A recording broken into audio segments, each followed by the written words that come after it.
திமுகவில் முக்கிய அமைச்சராகவும் அக்கட்சியில் மூத்த அமைச்சராகவும் இருக்கக்கூடிய அமைச்சர் துரைமுருகன் அவர்களுக்கு முதலமைச்சர் ஸ்டாலின் அவர்கள் வெளிநாடு சுற்றுப்பயணம் சென்றிருக்கக்கூடிய சூழலில் போன் கால் மூலியமாக முதலமைச்சர் ஸ்டாலின் அவர்கள் அமைச்சர் துரைமுருகன் அவர்களை வெளுத்து வாங்கியதா சொல்லப்படுது. முதலமைச்சர் ஸ்டாலின் அவர்களுக்கும் அமைச்சர் துரைமுருகன் அவர்களுக்கும் தற்சமயம் கருத்தியல் ரீதியான வாக்குவாதங்கள் ஈடுபட்டிருக்கு. அமைச்சர் துரைமுருகன் அவர்கள் 2 தினங்களுக்கு முன்னாடி காங்கிரஸை பற்றி அவதூறாக பேசியதன் காரணமாக தற்சமயம் அமைச்சர் துரைமுருகன் அவர்களுக்கு இந்த ஒரு நிலைமை ஏற்பட்டிருக்கிறதா சொல்லப்படுது.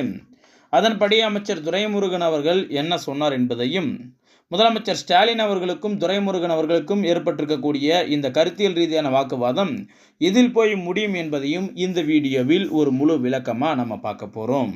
நீங்கள் நம்மளுடைய சேனலுக்கு இப்போ தான் முதல் முறையாக வரீங்க அப்படின்னா மறக்காமல் சேனலை சப்ஸ்கிரைப் பண்ணிக்கோங்க. நீங்கள் சப்ஸ்கிரைப் பண்ணும்போது தான் அரசியல் வட்டாரத்தில் இருந்து வெளியாகக்கூடிய எந்த ஒரு தகவலாக இருந்தாலையும் அதை நான் உங்களுக்கு உடனுக்குடன் கொடுக்க முடியும். மறக்காமல் சேனலை சப்ஸ்கிரைப் பண்ணிக்கோங்க.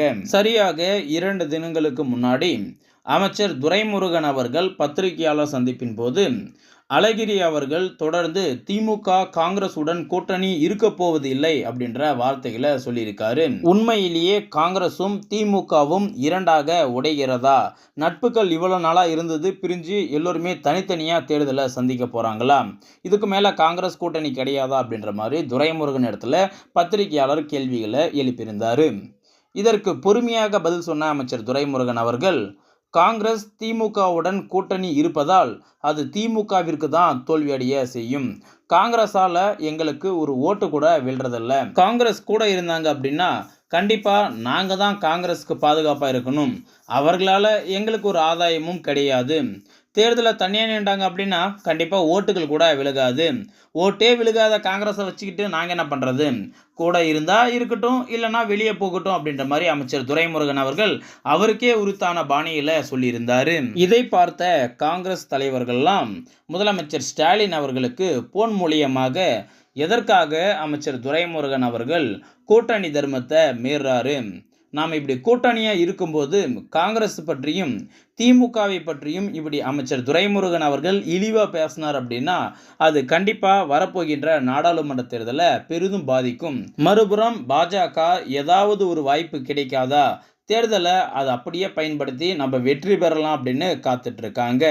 இந்த மாதிரியான சூழல்ல கூட்டணி தர்மத்தை மீற மாதிரி அமைச்சர் துரைமுருகன் அவர்களுடைய நடவடிக்கை இருக்கு. இப்படி நடந்துகிட்ட துரைமுருகன் அவர்களுக்கு நீங்க கடுமையான தண்டனை கொடுக்கணும் அப்படின்ற மாதிரி காங்கிரஸ் அவங்களுடைய ஆதங்கத்தை தெரிவிச்சிருக்காங்க. இதன் காரணமாக தான் முதலமைச்சர் ஸ்டாலின் அவர்களுக்கும் அமைச்சர் துரைமுருகன் அவர்களுக்கும் கருத்தியல் ரீதியான வாக்குவாதங்கள் ஈடுபட்டிருக்கிறதா சொல்லப்படுது. இதன் காரணமாக துரைமுருகன் அவர்கள் திமுகவில் இருந்து வெளியேறுகிறாரா, காங்கிரஸை ஆதரவு கொடுத்தால் துரைமுருகன் அவர்களுக்கு அங்கே ஆதரவு இல்லையா அப்படின்ற கேள்விகள் எழுது. இதை பற்றி உங்களுடைய கருத்துக்களை எங்களுடன் பகிர்ந்து கொள்ளுங்கள். நன்றி, வணக்கம்.